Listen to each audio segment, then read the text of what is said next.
The path to power looks seductive. You think you can win. By being smarter. By being tougher. By being ruthless. But here's the truth. Power doesn't just change the game, it changes you. And by the time you realize it, it's too late to turn back. Machiavelli's name isn't just a footnote in history. It's a loaded weapon passed down through generations of power-hungry men. The Prince isn't just a book, it's the original manifesto of corporate backstabbing, political sabotage, and Silicon Valley disruption at any cost. When you stare into its pages long enough, you don't just see history. You see Elon Musk firing Twitter employees via email. You see Mark Zuckerberg testifying before Congress. You see yourself.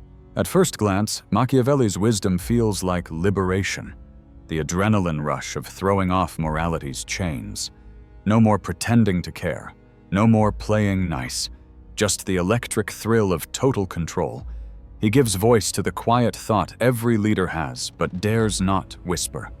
What if I stopped being good and started being effective? But here's the secret they never tell you about playing God. The first cut. The death of trust. Machiavelli teaches you to weaponize relationships. That intern you mentor? Future leverage. That colleague who covers for you? A useful idiot. The terrifying part? It works. Until you wake up realizing every smile in the boardroom looks like a threat, every compliment feels like manipulation, and the person you've fooled most completely is yourself. The third cut. The rot within. The final betrayal isn't what power does to your relationships. It's what it does to your humanity. That first thrill of domination, it dulls. That rush from crushing a rival, it fades. Until one day you're left with the ultimate irony.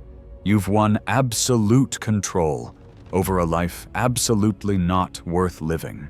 You might win every battle, but one day you'll look around and realize there's no one left to share the victory with. So here's the real dilemma. Is it worth it? Because power gained through fear is power that must constantly be defended. Control built on deception is control that can never be relaxed. And a throne secured by ruthlessness is a throne you'll die defending, alone. Machiavelli's wisdom doesn't just teach you how to rule, it teaches you how to lose yourself in the process. And the scary part? By the time you realize it, it's already too late. Machiavelli's philosophy doesn't just change how you rule, it reshapes reality itself. Once you embrace his principles, the world fractures into two: those who understand the game and those destined to be played. But this division comes with consequences far beyond thrones and battlefields. It seeps into the very fabric of society, warping trust, ambition, and human nature itself. The domino effect, when everyone plays the game. The danger of Machiavellian thinking isn't just in the hands of a single ruler, it's in the ripple effect.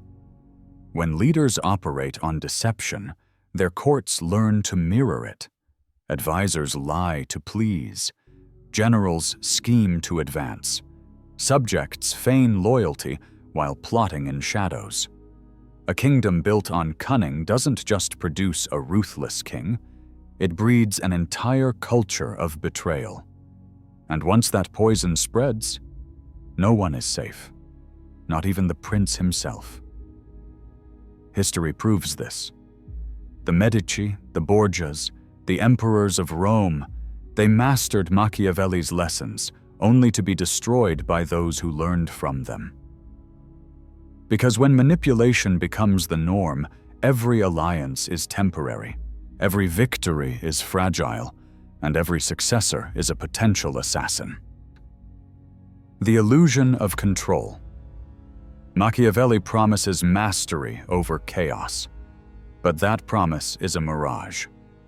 The truth? No amount of strategy can account for everything. Luck, rebellion, shifting loyalties. They all defy even the most calculated plans.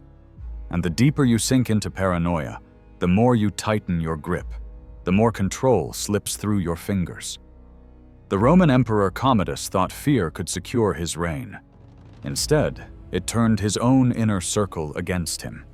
His body was strangled in his bath, his legacy left to rot. Absolute control is a fantasy, and those who chase it often lose everything in the process. Here's what Machiavelli's defenders ignore. Every act of cruelty, every betrayal, every broken oath, it doesn't just vanish, it accumulates. You can justify it as necessity. You can call it strategy. But the weight stays with you. The faces of those you've crushed linger in the back of your mind. The trust you've burned can never be rebuilt. Some men harden themselves to it. Others slowly unravel. But no one walks away untouched. Does this mean power is impossible without corruption? No. History shows another path. Leaders who ruled through strength and honor. Men like Marcus Aurelius, who understood that true power isn't just about dominance. It's about legacy. Because fear might force obedience, but respect builds empires that last. Machiavelli's wisdom is a weapon. But weapons have recoil. The question isn't whether his strategies work, it's whether you can live with what they turn you into. And more importantly, whether the world you create is one worth ruling. Machiavelli's legacy isn't just about power, it's about the cost of power. And that cost isn't paid in gold or territory, it's paid in pieces of yourself. The most dangerous lie Machiavelli teaches isn't the one you tell others, it's the one you tell yourself. You start by justifying small betrayals. It's just politics. It's just business. It's just what needs to be done. But each compromise erodes your own moral lines until you no longer recognize them. The Roman general Sulla marched on Rome itself, executing thousands under proscriptions, legalized murder lists. He retired undefeated, wealthy, and in control. But his last words were, "No friend ever served me, and no enemy ever wronged me, whom I have not repaid in full." A life built on vengeance leaves nothing but emptiness. Machiavelli was right. Fear does work, but only in the short term. Terror may keep people in line, but it also breeds desperation. And desperate men take reckless chances. The French Revolution proved this. The aristocracy thought terror would maintain order, until the guillotines turned on them. Fear is a tool, but it's also a spark. And eventually, someone will be brave enough to burn your kingdom down. Here's the fatal flaw no Machiavellian ruler escapes. You can't control what happens after you're gone. A reign built on cunning produces heirs trained in the same tactics. But now you are the obstacle. History's greatest strategists often fall to their own protégés. King Henry II of England raised his sons in his own ruthless image. Result? They rebelled, imprisoned their mother, and plunged the kingdom into civil war. His dying words, "Shame, shame on a conquered king." Machiavelli's real lesson isn't about winning, it's about understanding that every victory has hidden costs. You gain power, but lose trust. You secure your throne, but isolate your soul. You control the present, but gamble with your legacy. The ancient Greeks had a word for this: hubris, the fatal arrogance that invites destruction. Machiavelli's wisdom survives because it's brutally effective. But survival isn't the same as living, and power isn't the same as greatness. The dark side isn't just in the methods, it's in the man those methods create. And by the time you realize what you've become, it's already too late to change. The ultimate test of Machiavelli's philosophy isn't whether it works, it's whether you can survive what it does to the world around you. Because the game never ends. It only gets more dangerous. Every act of manipulation makes the next one harder. Every betrayal teaches your enemies to be smarter. Every show of cruelty inspires greater resistance. Consider the Soviet Politburo, masters of intrigue who spent decades outmaneuvering each other only to collapse from within. Their entire system became so consumed by internal power struggles that it rotted from the inside. Machiavellian tactics work brilliantly until they don't. And when they fail catastrophically. The rot spreads downward. A leader's corruption never stays contained. It infects everything it touches. Soldiers who see deception rewarded become war criminals. Merchants who watch laws ignored become black marketeers. Citizens who live under tyranny become informants or rebels. The Roman Empire didn't fall because of external threats. It collapsed because centuries of cynical power games hollowed out its institutions until nothing functioned. Modern neuroscience confirms what history always showed. Chronic deceit rewires your brain's reward system. Constant paranoia elevates stress hormones to toxic levels. Isolation literally shortens your lifespan. Dictators often die screaming at imaginary enemies. Corporate sharks frequently overdose alone in penthouse suites. The mind wasn't built to sustain endless scheming. Power gained through darkness must be maintained through greater darkness. Each escalation demands another until you're left with only two options. Become a monster. Be destroyed by the monster you created. This is why Machiavelli himself died in exile, disgraced and disillusioned. The ultimate irony? The man who wrote the rulebook on power died powerless. There is an alternative, but it requires something more difficult than ruthlessness. The courage to be vulnerable, the strength to show mercy, the wisdom to build rather than break, because true power isn't about controlling others, it's about mastering yourself. And that's a lesson no amount of cunning can teach you. Delivers exactly what it promises, and that's the tragedy. You get the power, the influence, the fear. You become the spider at the center of the web. But then comes the terrible realization. There's nothing left to want. The addict who finally gets his fix discovers the high was better than the having. The conqueror who stands atop his empire finds the view strangely empty. The schemer who outmaneuvered everyone realizes there's no one left to play against. Machiavelli teaches you how to win the game, but not what to do after you've won. History remembers two kinds of powerful figures: those who built something lasting, those who left only ruins. The Medici have museums bearing their name. The Borgias are remembered as monsters.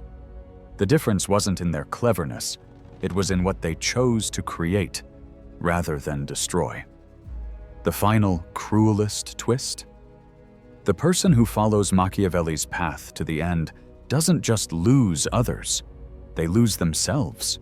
That idealistic young man who first opened the Prince with dreams of changing the world, he's gone.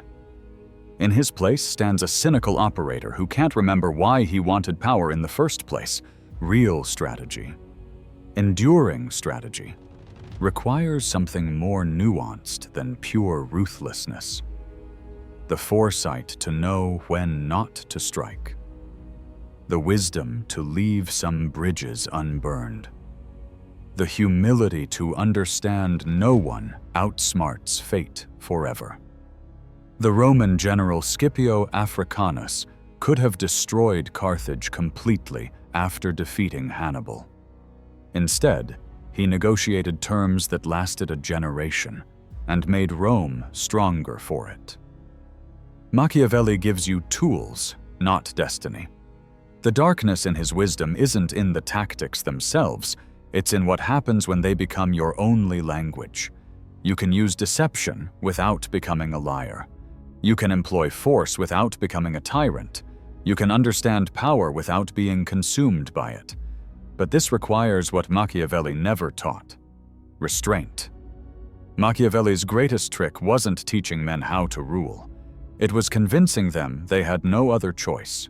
For 500 years, the prince has whispered the same seductive lie: that morality and power cannot coexist. That to survive in a dangerous world, you must become more dangerous still. But this is the oldest deception of all: the belief that corruption is inevitable. The truth behind the myth. History's most enduring leaders understood something Machiavelli never admitted. Cyrus the Great built his empire on tolerance. Marcus Aurelius ruled with philosophy as his compass. Lao Tzu taught that true power flows like water, not breaks like stone. They proved that leadership isn't about choosing between virtue and effectiveness.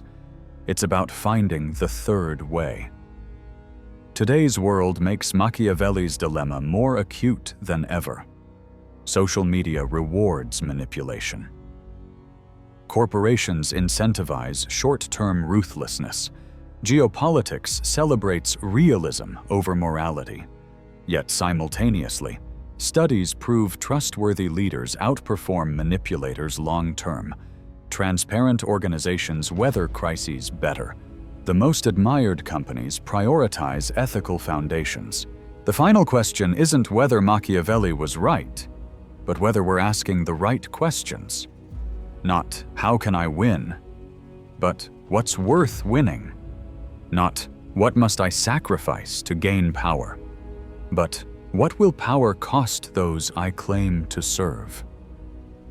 True mastery lies in balancing both realities. See the world as it is, with all its cruelty and deception. Build the world as it should be, with all your integrity intact. This is the razor's edge of leadership: to walk in darkness without becoming the night.